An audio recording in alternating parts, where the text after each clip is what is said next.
Students welcome to M এস learning. আজি আমি আৰম্ভ কৰিম ক্লাছ 10ৰ মেথছৰ চেপ্টাৰ 10ৰ যিটো বৃত্ত আছিল বৃত্ত চেপ্টাৰটোৰ অনুশীলনী 10.2ৰ চাবা 8 নম্বৰটো। 8 নম্বৰটোত কি কৈছে চোৱা, এটা বৃত্তক স্পৰ্শ কৰাকৈ এ বি চি ডি এটা চতুৰ্ভুজ অঁকা হৈছে। এই বৃত্তটোক স্পৰ্শ কৰাকৈ এ বি চি ডি এটা চতুৰ্ভুজ অঁকা হৈছে। প্ৰমাণ কৰা যে A B plus C D equal to A D plus B C, এইটো আমি প্ৰমাণ কৰিব লাগে। চোৱা, প্ৰথমতে আমি চিত্ৰটো আঁকি ল'ম। চোৱা এইটো হ'ল 8 নম্বৰৰ চিত্ৰ, আমাৰ কিতাপত দিয়াই আছে।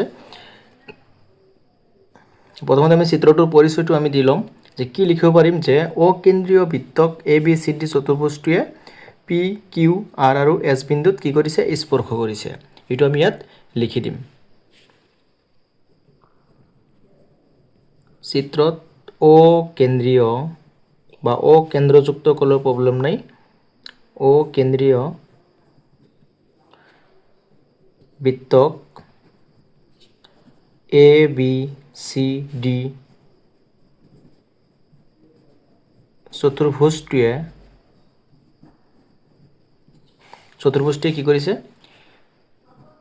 পি কিউ আৰ আৰু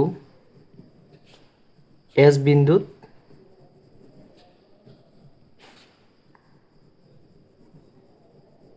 স্পৰ্শ কৰিছে। প্ৰমাণ কৰিব লাগে যে কি, প্ৰমাণ কৰিব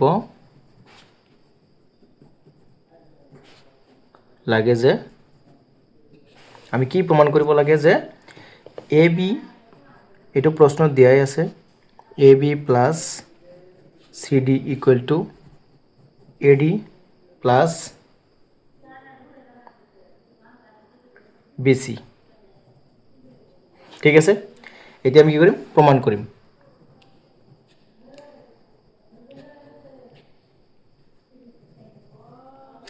প্ৰমাণত কি হ'ব চোৱা, আমি কি জানো যে এই এ বিন্দুটো, চি বিন্দুটো, বি বিন্দুটো, ডি বিন্দুটো, এই চাৰিটা বিন্দু কি এই বৃত্তটোৰ বহিবিন্দু। আমি কি জানো যে বহিবিন্দুৰ পৰা বৃত্তলৈ টনা স্পৰ্শকবোৰ সমান হয়। গতিকে এইটো সমান এইটো হ'ব, এইটো সমান এইটো হ'ব, আকৌ এইটো সমান এইটো হ'ব, এইটো সমান এইটো হ'ব। এইবিলাক হ'ল কি বহিবিন্দুৰ পৰা যোৱা স্পৰ্শক, আৰু এই স্পৰ্শকবিলাক সদায় সমান হয় 10.2 অনুসৰি। এতিয়া চোৱা, আমি এইটো আগতে লিখি দিম, যিহেতু বৃত্ত এটাৰ কি আছিল, যিহেতু বৃত্ত এটাৰ বহিবিন্দুৰ পৰা বৃত্তলৈ টনা বৃত্তলৈ টনা স্পৰ্শকবোৰৰ দৈৰ্ঘ্য সমান। যিহেতু বৃত্ত এটাৰ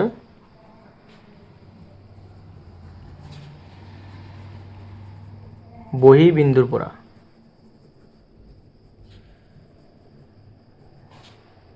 টনা স্পৰ্শক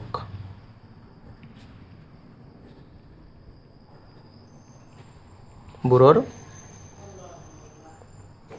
দৈৰ্ঘ্য সমান। ঠিক আছে, যেহেতু বৃত্ত এটাৰ বহিবিন্দুৰ পৰা টনা স্পৰ্শকবোৰৰ দৈৰ্ঘ্য সমান, তেনেহ'লে এইটো সমান এইখিনি, তাৰমানে এনেকুৱা হ'ব, কেনেকুৱা হ'ব, A P equal to A S, মানে A P equal to A S. তাৰপিছত যদি A P equal to A S হয়, A P equal to A S আৰু B P equal to B Q হ'ব, B P equal to B Q. এতিয়া চোৱা, আমি আগত তাৰপিছত আমি এইটো ধৰিম নে এইটো ধৰিম নে এইটো ধৰিম। এই বাহুটো আমি প্ৰথমতে ধৰিলোঁ, A P equal to A S ধৰিছোঁ, কিন্তু ইয়াত আমি B Q equal to B P ধৰা নাই। কি ধৰিছোঁ, এই বাহু ইকুৱেল টু এই বাহু ধৰিছোঁ, আৰু এই বাহু ইকুৱেল টু এই বাহু ধৰিছোঁ।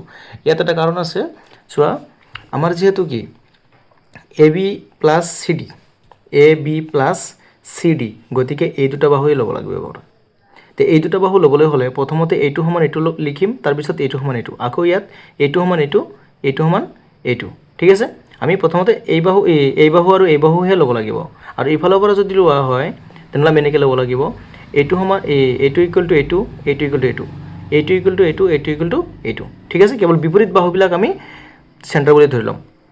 এতিয়া চোৱা, যদি এইটো বাহু হৈ গ'ল, হৈ যোৱাৰ পিছত এতিয়া এইটো বাহুত আহিম আমি। এইটো বাহুত এইখিনি সমান এইখিনি হ'ব, মানে D R equal to D S, D R equal to D S, D R equal to D S. তাহলে C R equal to C Q, C R equal to C Q. আৰু গোটেইকেইটা আমি কি কৰিম, নাম্বাৰ ৱাইজ দি দিম। এইটো হ'ল 2, এইটো হ'ল 3, এইটো হ'ল 4, ঠিক আছে। এতিয়া চোৱা, আমি যদি গোটেইকেইটা প্লাছ কৰি দিওঁ, ইফালতো ইফালে প্লাছ, ইফালতো ইফালে প্লাছ কৰি দিওঁ, চোৱা তেনেহ'লে আমি কি কৰিব লাগিব, এই গোটেইকেইটা প্লাছ কৰিব লাগিব। 1 প্লাছ 2 প্লাছ 3 প্লাছ 4 প্লাছ, এইকেইটা আমি কি কৰিম, প্লাছ কৰিম। তেনেহ'লে প্লাছ কৰিলে এইফালতো ইফালে প্লাছ, তেনেহ'লে A P plus B P, তাৰপিছত কি হ'ব, plus D R plus C R equal to ইফালতো plus A S plus B Q plus D S plus C Q, ঠিক আছে। এতিয়া চোৱা, ইয়াত চোৱা কি আছে, এ পিৰ লগত আমি বি পি প্লাছ কৰিব পাৰিম, মানে এনেকৈ A P plus B P, এইটো আমি এক্সট্ৰাকৈ প্লাছ কৰি দিম, ঠিক আছে।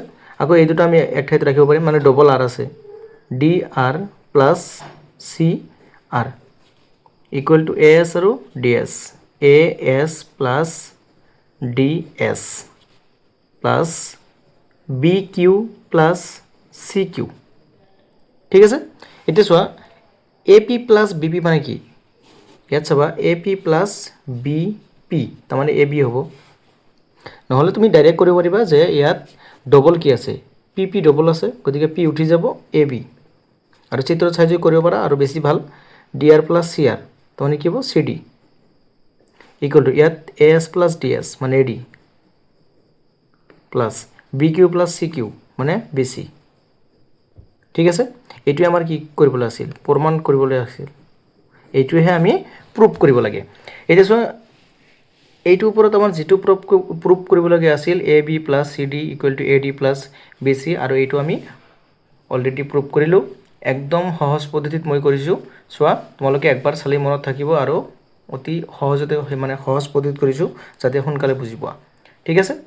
আজিলৈকে এইখিনিয়ে, নেক্সট ভিডিঅ'ৰ কাৰণে ছাবস্ক্ৰাইব কৰি ৰাখিবা। Thank you. তোমালোকৰ যিবিলাক অসুবিধা আছে এইবিলাক কমেণ্ট বক্সত জনাবা।